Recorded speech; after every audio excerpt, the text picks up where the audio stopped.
Magandang gabi o araw sa inyong lahat, mga kamandirigma. Isang paksa na naman ang aming ibabahagi sa inyo. At tungkol ito sa tradisyonal na wine na ginagawa dito sa Kaigurutan.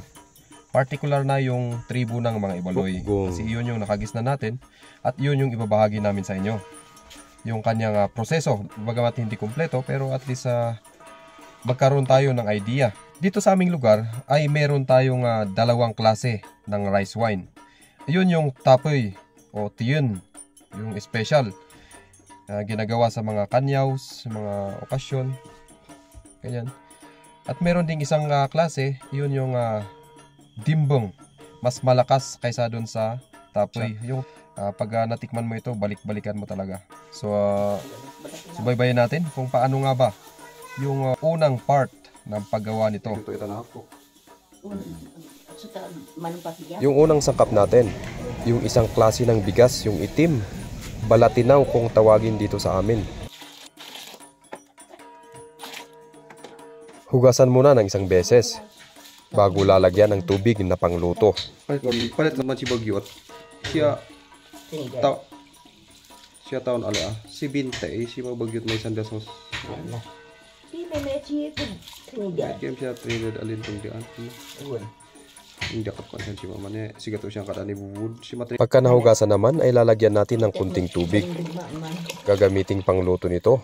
At dapat half cook lang ito pag naluto na.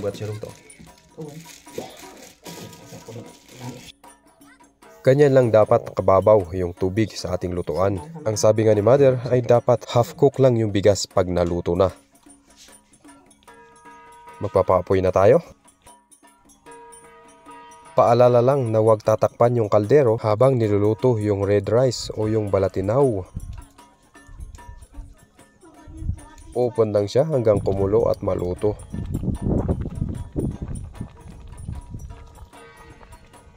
Pagka paubos na yung tubig niya ay babawasan natin yung apoy. Parang naglalaga lang din tayo ng kanin. Pero dapat, bago natin hanguin ay kukunti na yung moisture ng kanin.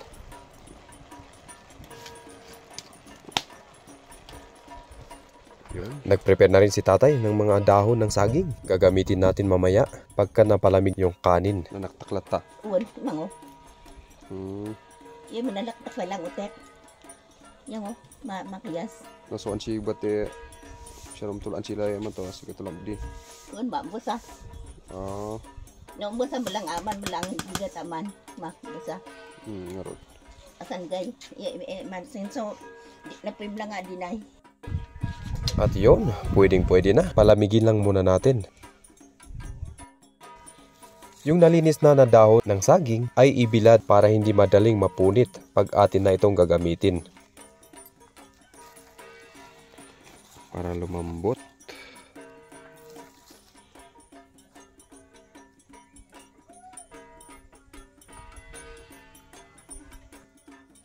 Samantala, para naman mas madaling lumamig yung kanin, ay ilalatag natin sa ating bigao, bilao o kung anong tawag sa inyong lugar.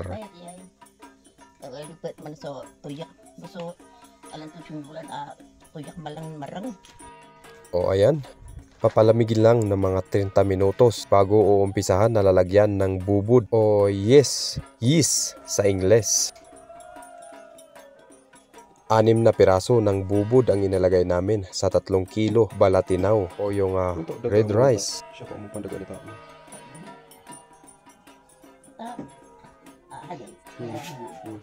Hindi na agad. So ta ungwan. So damot ni ungwan damas asa to yung bugas. Ay pati bugas mo lang gaya. Bugas yay. Basta tumakan siya. Ilag siya lumon.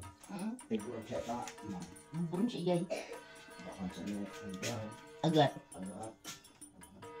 So damot na ungwan. So damot na ungwan. Siguraduhin lang na ihalo ng mabuti, pantay-pantay yung bubud sa kanin o yung balatinaw na red rice. Wala yung traditional na basket kaya karton muna yung gagamitin natin. I-ferment ng 2 araw bago i-transfer sa banga o yung salaw titawag namin dyan. Ilatag muna ng maigi yung dahon ng saging.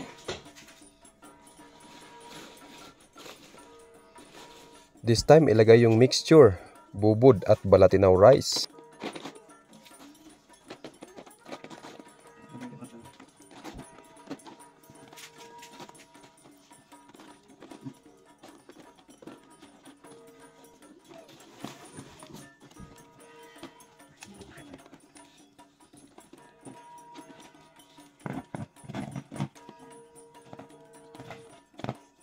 Itakip siya ng maigi para hindi pasukan ng mga foreign object o kung anong mga insekto.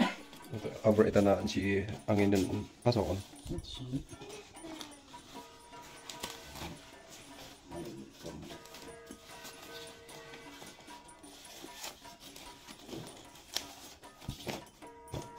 Three days ya asa na may Masyum dia. ano asim lang. Ay masyum ng kabasan. Oh. Budi na transfer dito sa law. Pagka naitakip, ay lalagyan ng pampabigat. Saka natin babalikan ng kinabukasan sa hapon.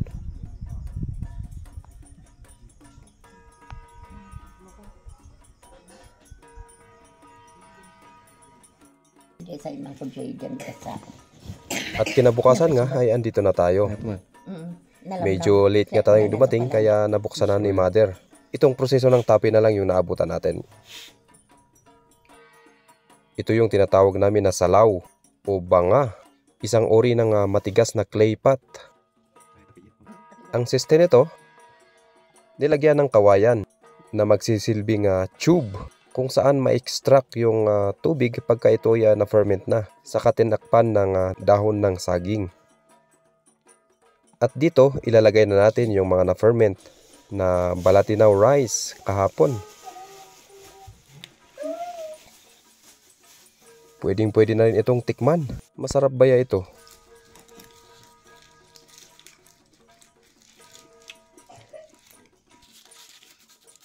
Alright, talian natin ng maigi nang hindi makapasok yung mga insekto. Tumas, aman.